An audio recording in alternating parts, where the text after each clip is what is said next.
Okay, so here is Battle for Bikini Bottom.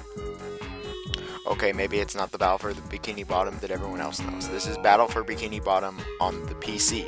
This is the PC version of the game. It is actually totally different from the version that most people associate the title with. And it's really what I also don't associate the title with.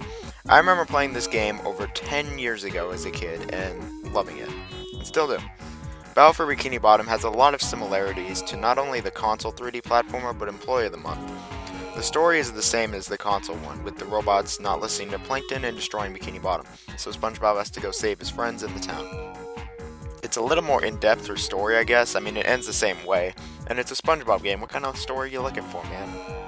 So Battle for Bikini Bottom is a point-and-click mini-game type of game. It's a bit hard to explain.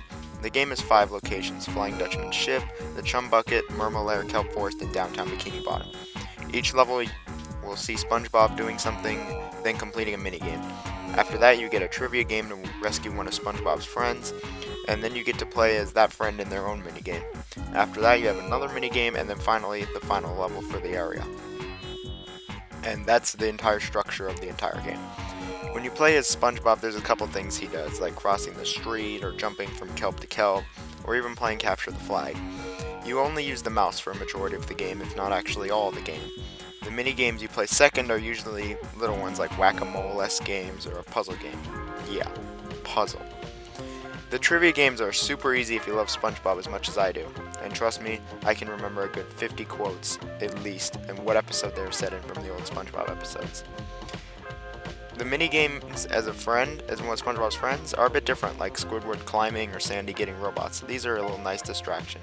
And the final mini game you have is like we have to put items in a certain place, so kind of like a point and click game. Really, while it does sound like there's a lot to contend with and there's a few ways to play the game, it's actually really basic. I mean, you just use the mouse for everything. Out of all the SpongeBob games I've ever played, I think this might be the most basic of them all, even compared to the point and click SpongeBob games. Like, it's just the most basic. And while I have fond memories of this game, I'm not sure how really, because this game is super short, like shorter than Employee of the Month. There's really not a lot to comment on. The puzzles in the game are as basic as you would think. The controls are literally super duper basic, and each level is really short, but nothing's really bad. The graphics in the game are pretty much identical to Employee of the Month. All these SpongeBob PC games pretty much have the same graphics, where the backgrounds are all drawn, and these are fine. The characters are the 3D models, and I think they look fine. And they look pretty identical to the ones of the show and Employee of the Month, so those are fine. The animations are the same in these games, and they're all pretty stiff, but I'm not going to lose sleep over it. The frame rate was fine, I guess. I mean, it's not really a big deal for something like this game.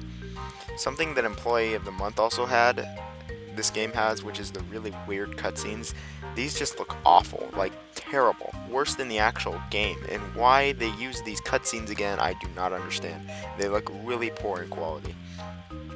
Also, getting the game to work was a bit of a problem. And the sound in the game was great. It uses all of Employee of the Month's music, and I don't know if I mentioned it, but the music's really excellent in that game. In fact, every SpongeBob game is really excellent music, for the most part.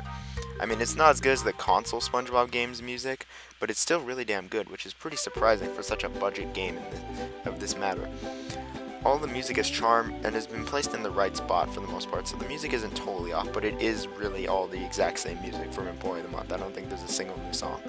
And a few songs are from that Jimmy Neutron PC game for some reason. The voice actors do an excellent job, as everyone is as great as they are in the show, and I love them on all levels. I mean, voice acting great. This game, though, it's not really humorous like the old SpongeBob episodes, though they all do their part well.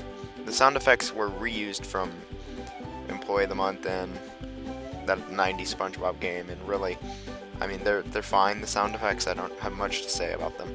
I mean, you gotta realize a lot of stuff is reused in this game, including assets, because this is literally the definition of a low-budget video game. This is a low-budget PC game from the early 2000s of a low-budget game already. It's a shock that these games are even decent. Now, if you want to talk about bad SpongeBob games, you can just look at any of the modern games, which is sad, because how these games aren't even shovelware, and they came out in the mid-2000s and were much more budget than new AAA games that are released. Really, the only thing bad about The game is like Employee of the Month. I had to boot up my old Windows XP to get even the game working. It doesn't work on anything past Vista, so that's literally a deal breaker. If you're really interested, watch a playthrough. It's a game that was part of my childhood, and I'm glad I saw it again, and it's actually a pretty decent Spongebob game. And really just watch a playthrough. That'd be your best bet. So I'll see you guys on my next review, and have a good one.